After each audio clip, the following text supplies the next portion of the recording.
Okay, so today I'm going to trim these three hibiscus. What happened was they grew, they got away from me, and now they're crowding each other. You can see there's one there,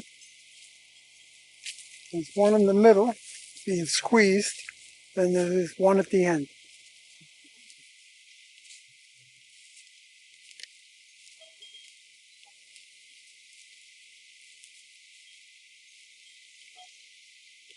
So they look good from a distance, but if you look up close, they're really leggy, and that's not good for the plant. And the flowers that it will produce will be reduced greatly on account of the long, leggy stems. So if you keep the bush compact, you're better off. And the same thing with tomatoes. Here's the tomato plant I got growing. And you can see how good that's doing. I cut off the growth, so I kept it at that height. And what it does is it makes the plant produce more flowers down below. You can see there's tomatoes all over the place. Of course, don't forget, it's March in Florida. This is tomato season.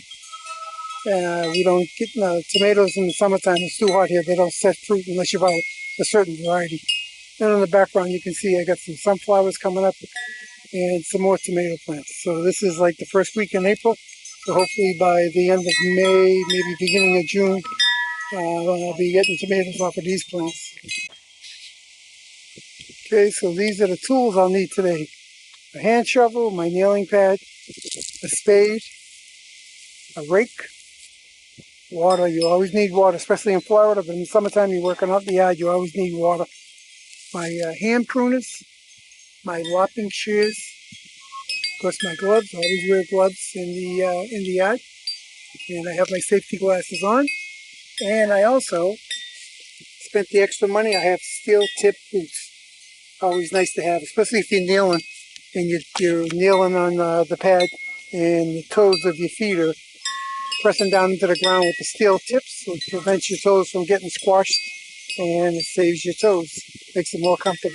And of course, Max, say hi to the camera. There's a supervisor. He's the foreman of all landscape jobs. Okay, so I have three here, so I don't want to move all three because every time you move a plant, it goes into shock. And sometimes it might die after you transplant it. As much as you do the proper procedures and you do everything correctly, sometimes it just dies from the shock of being moved. So what I'm going to do is I'm going to take out the middle hibiscus and leave the other two. And that should solve my problem. Now, I told you that they were leggy, and I'll show you what I mean by that. You can see the long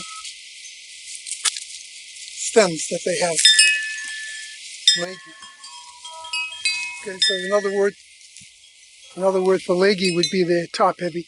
And if we got a lot of storms here in the summertime, a lot of rain, a lot of thunder, a lot of lightning, and the wind, if they get too tall, if we get a good windstorm, it could break the branches and damage the tree. So you want to keep them nice and compact to get a good flower production. Okay, so now these plants have blooms on them, which I'm going to cut, unfortunately. But I'm not looking at what the plant's going to look like next week. So like I told you, this is the first week in April. I'm looking at what this plant's going to look like in May, in June, in July, August, September. Yeah, I'm looking at the end results, not next week's results. What do you think, Max? Time to get to work? Okay, so I'm going to cut that middle hibiscus down. And if I don't cut it down when I go to transplant it, I'm just going to damage the branches and the leaves. So I'm going to cut it down probably severely. Okay, so when you're cutting, you want to cut just above the leaf, like so. Above a little knot. You can see here, there's a leaf there. And you always want to make your cuts on an angle, like so. You can just keep them.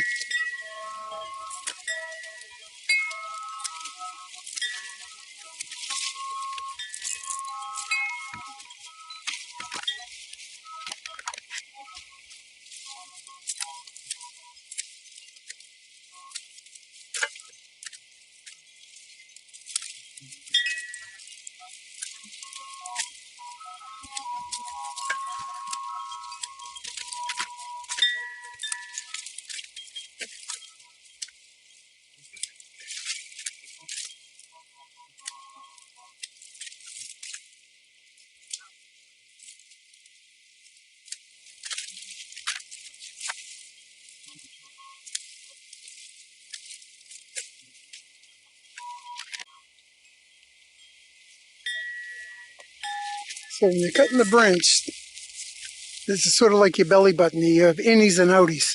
So you can see here, this leaf is facing out. So when that branch grows, it's going to grow out from the plant. So that's what we want. We want it to be growing out, not into the plant.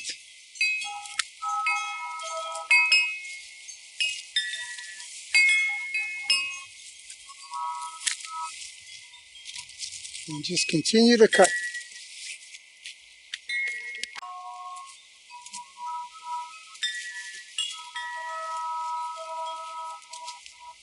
Okay, now you can see here we have a big thick branch here, and I'm going to chop most of it off because that's not good for when you transplant the plant. Having something big like that is sort of going to be detrimental to the plant getting accustomed to getting accustomed to its new location. So I'm just going to chop that up.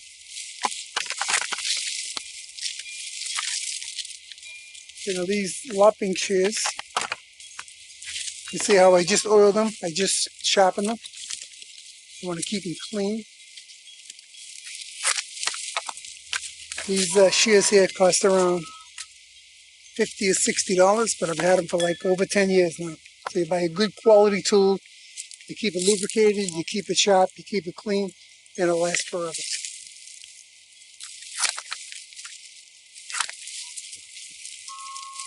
So I'm just cutting back a lot of the big heavy wood.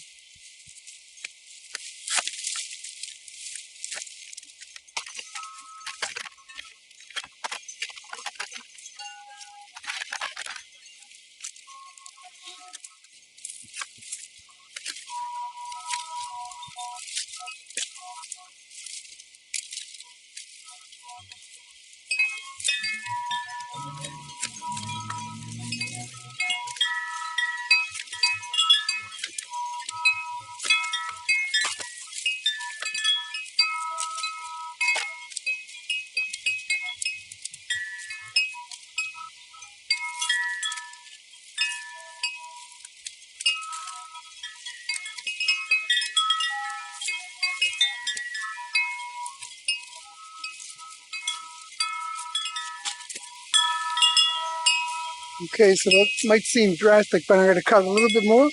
And then when I dig it up, I'll probably have to cut a little bit more.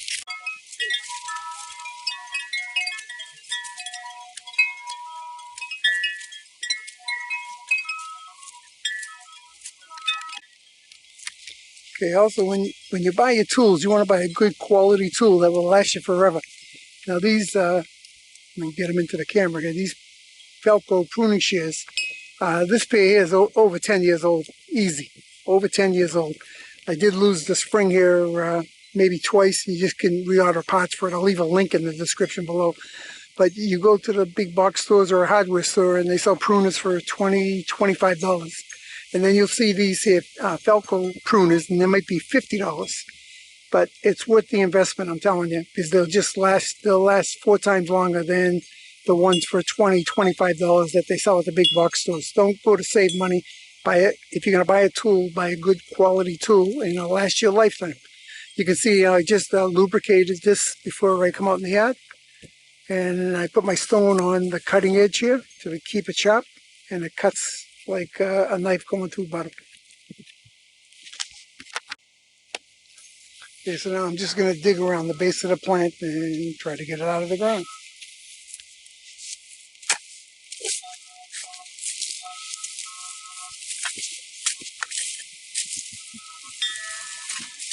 Okay, so what I'm doing is I'm a couple feet out from the base of the plant, so I'm going to loosen the soil around there before I try to go in and lift the roots up. This way here will make it easy for the plant to get separated from the soil.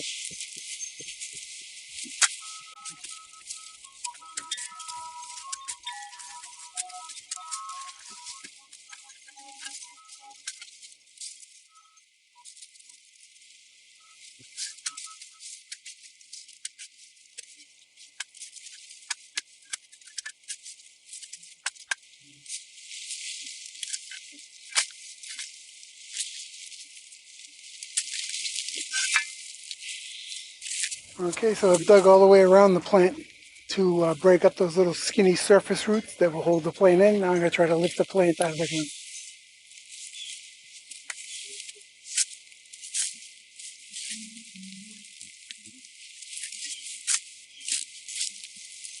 What you want to do is you want to work your way slowly around the plant.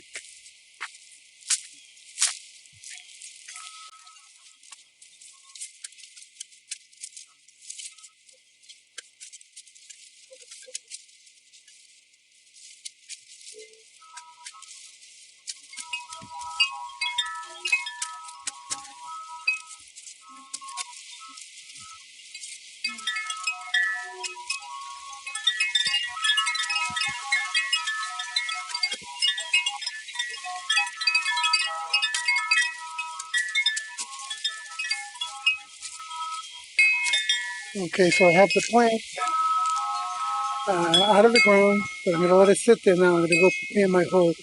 You always want to have your planting hole ready and complete. So when I pick this up and move it, I'm going to put it right in the hole. So it's going to be out in the air without no soil around it for maybe 5 minutes maximum.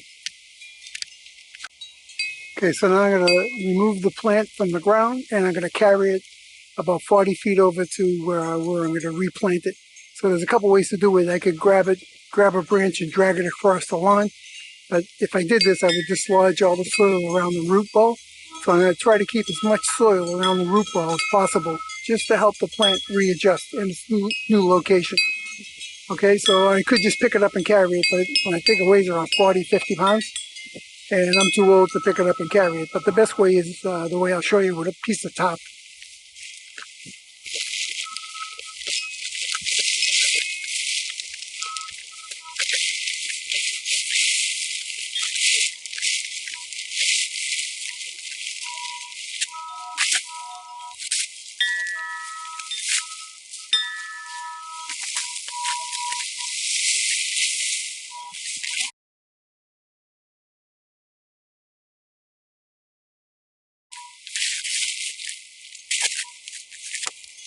Okay, so I put it on the top and I'll just drag it along the ground over to the new location. No matter what you do, you're going to dislodge the soil around the root ball, but you try to do is the least amount of damage as possible just to make it easier for the plant.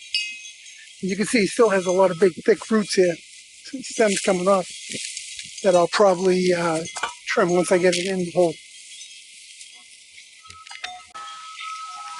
Okay, so you can see all my cuttings over here, everything that I cut. So what most people would do is they just pick that up, throw it in the rubbish, and it would go to the landfill, which would be a big mistake, and it's a waste of resources at the landfill. This is all organically grown, naturally grown leaves and wood, and it's good to put it back into the soil that it came from. It helps improve the soil. It's like fertilizing your soil for free. So I'll show you how we do that. Okay, so there's a few branches I just threw out there just to show you. And I'm just going to chop them up into little pieces and enrich the soil. You can see my soil is good anyways because I prepared this bed a couple years ago when we first moved there. There was nothing here at all and the soil was terrible. So I went down to the local supplier here. It's a mom and pop operation where I buy all my bark mulch and soil and compost.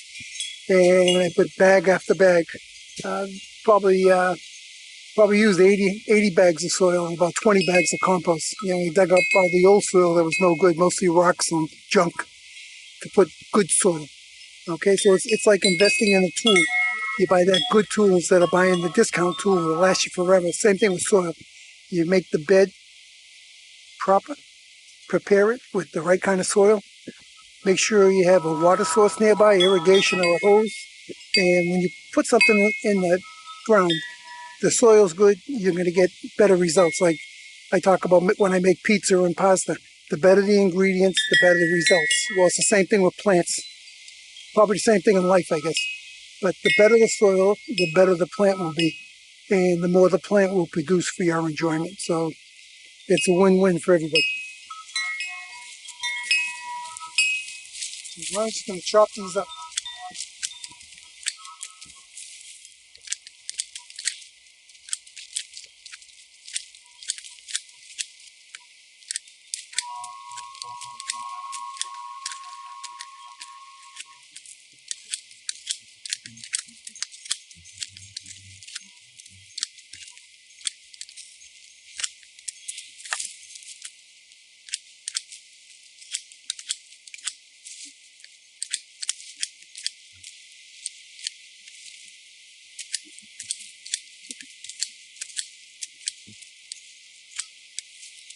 And one tip, when you're doing this, you want to keep your hand and your fist closed so you won't cut them with the loppers here, with the pruning shears.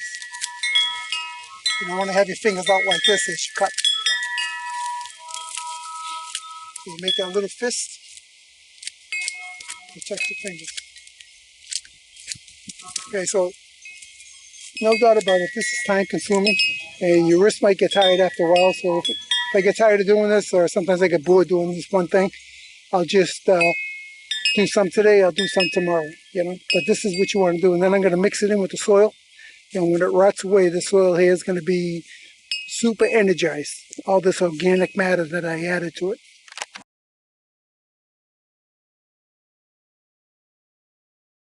Okay, so you can see where my pound's starting to grow, and I'll just continue to cut, and then I'll fold all those cuttings into the soil. Okay, now it seems like I have a big space between these two hibiscus, but you watch, within a few months there'll be nothing but beautiful hibiscus shrub here and beautiful flowers. And I'm sure you can hear the chimes in the background. Nothing like having wind chimes in your garden. It just makes it more enjoyable out here. You hear the little tones. It's pretty windy here today. So they've been banging all day, but I sort of like the sound. It's nice and relaxing for me.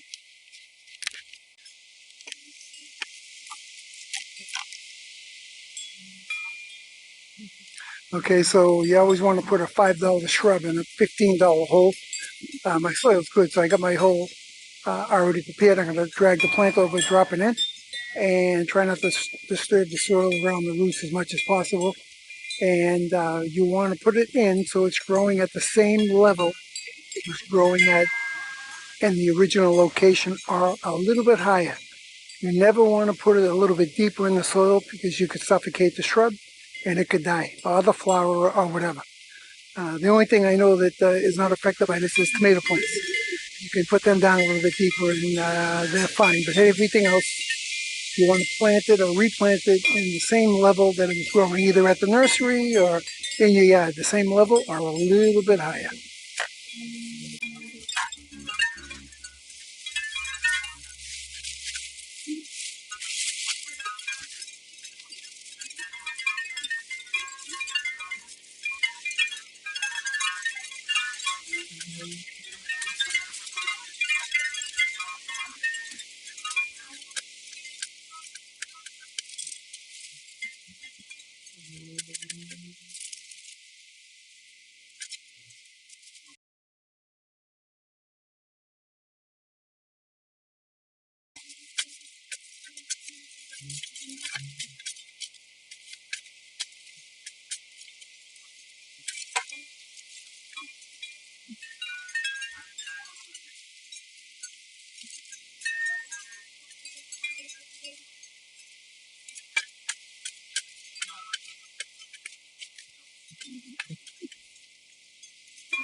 When you put it in the hole, you twist it around so you can see how the plant was growing. So I wanted to come this way more than I wanted to go the other way because I have another hibiscus right next to it.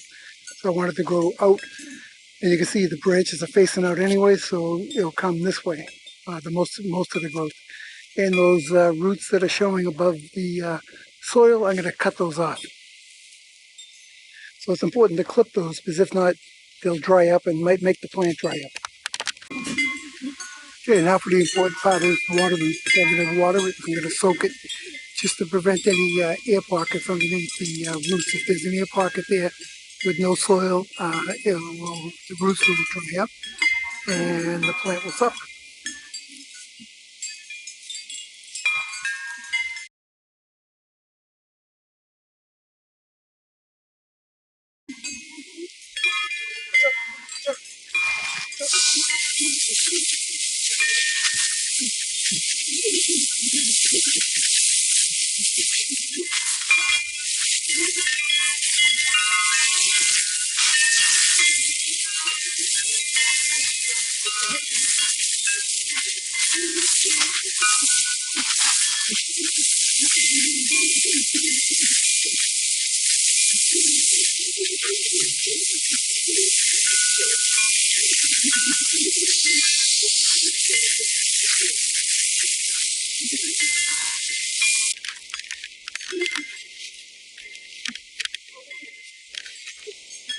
Okay, so that's it. Finished product. I've already rinsed it twice, and I'll come back. I just break the mulch around the plant. You don't want the mulch to be touching the plant. If I'm at the same growing level as it was before, and I'm going to water it once more, and that ought to do it. Okay, now forget what I told you when you're trimming. You want to put the hand you're holding the shrub in a fist like this, so that way there you won't cut your fingers. Instead of having it holding it like this and you're trimming along, keep it in a fist like this, all your fingers tucked in, and you'll never cut your fingers off.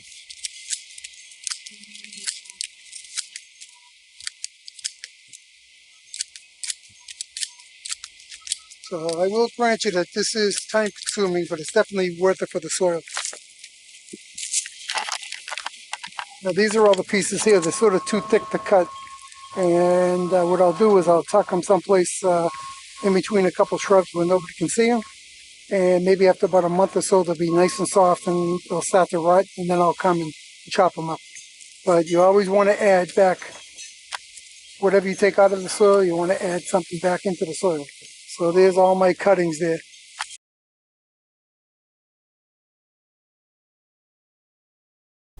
Thanks for watching. Please hit the like button and subscribe, and check out my channel. I have over 500 videos.